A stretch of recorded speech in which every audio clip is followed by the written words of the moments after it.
All right, class, we are going to continue with our managing emotions section. And the section we're at here is where we start talking about dealing with others' emotions. A term that we need to know is a term called empathy. And empathy basically states that it's the ability to sense or understand another being's emotional state. The thing you need to know about that is that skill, or that the ability to have empathy and to understand other people's emotional state, is probably one of the most important things you will learn as a business person, and even as an active person in society. It helps marriages, it helps friendships. I mean, if you can sense how someone else is feeling based on something that maybe you have done, or someone else as they're responding to something else that happened. That is a good skill. That's a good skill to have, because then you know how to deal with it appropriately. Otherwise, you can kind of just keep on going and not really have a sense of how the other person's feeling, and that can really become some issues. So, and being empathetic, requires a couple personal skills on your level. One being having good listening skills. When you say something and they freak out, then hey, you know that, ooh, okay, maybe that's a hot button there. Having good communication skills, meaning visual, auditory, your body language, being able to receive and interpret their tone of voice, eyes, body language, body posture, things like that. So those are all things that you need to be aware of when dealing with others' emotions, and simply the term of empathy. So that is a skill. Being able to identify other people's emotions is a very, very highly sought skill. As a coach, and as a teacher, I have to be very in tune to other people's emotions. Because and if you've been in my class, I like to pick on people and we have a good time.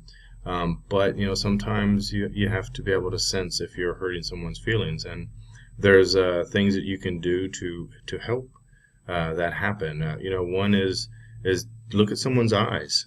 You've probably heard the saying, the eye is when someone's eyes are the window to their soul. A lot of times you can look, and someone's eyes will tell you if they're happy or if they're sad, or if if they're getting a little upset or angry. So being able to identify emotions is a very important thing. And another part of this whole emotions track that we're on is managing emotions. Emotions are feelings that are triggered by an event or a thought.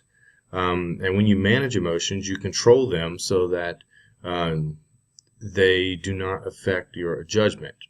And what I mean by that is you've probably seen some people get mad, fly off the handle, and then come back 2 hours later and be like, man, I'm really sorry, I was out of line, I just got flustered, I got really upset. And as a parent, I do that a lot, and I apologize to my children a lot, because if I feel like maybe I hurt their feelings, and just didn't handle things the way that I would really want to handle them, because I was responding via emotions versus common sense, then I feel I have to go back to my sons and apologize and say, look, I didn't mean to make you feel bad about this situation, but you have to understand where I'm coming from, and then explain it, and you go through that whole thing. So your judgment and how you handle things can really be affected by your emotions.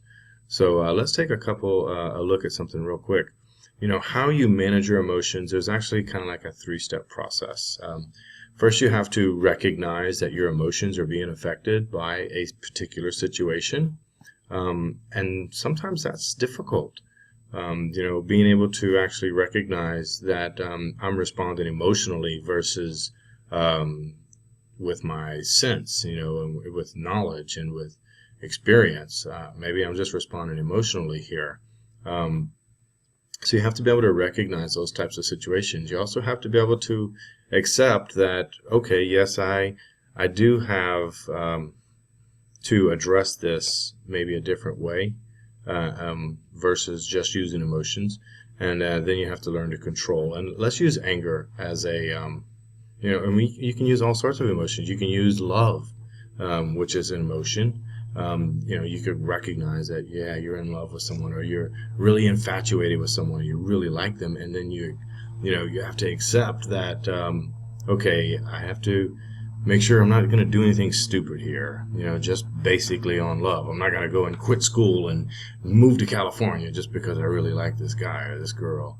Then you control it, and then you go, okay, let's be logical here, and yeah, okay, there are some emotions, so we have to figure out how we can control them, and we usually control them based on experiences, based with input from other people, things like that. So there is sort of a process of doing that. There's some managing emotionals. There's strategies of doing that.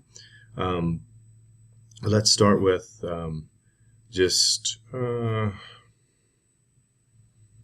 let's go ahead and start with take care of yourself. And what I mean by that is that if you're in a healthy state of mind, then you can make healthy decisions. If you're not rested, if you're agitated, overworked, you're going to make poor decisions. Okay? And then let's take a look at the term develop resilience.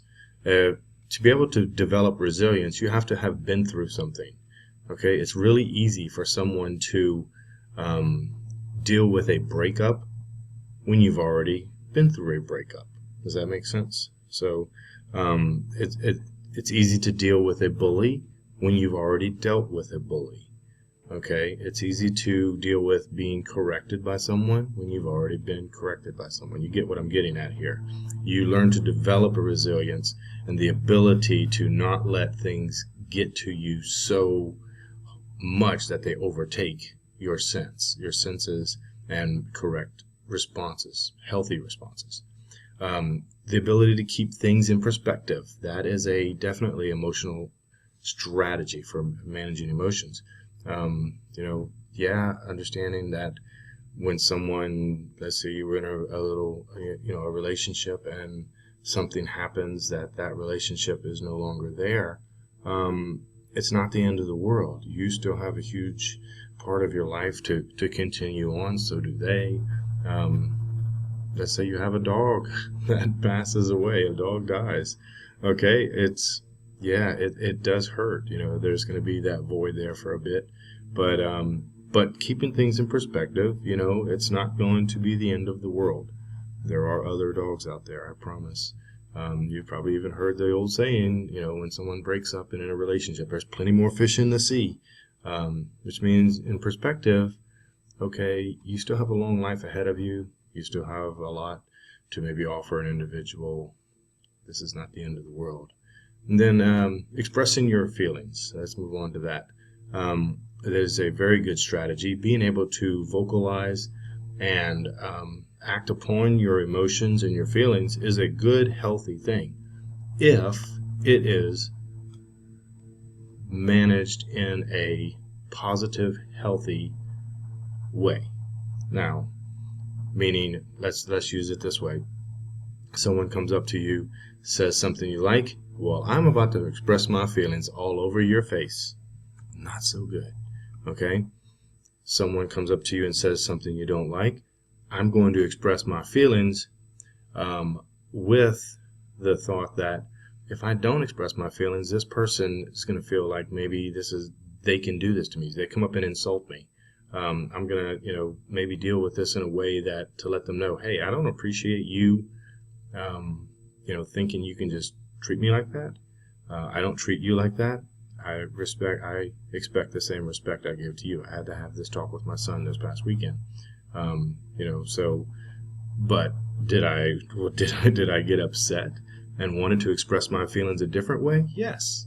But it would have been very counterproductive. It would have been unproductive. It would have actually been more of a problem if I would have gone off on him and gotten his face and said, I'm your father, this is the way you're going to talk to me.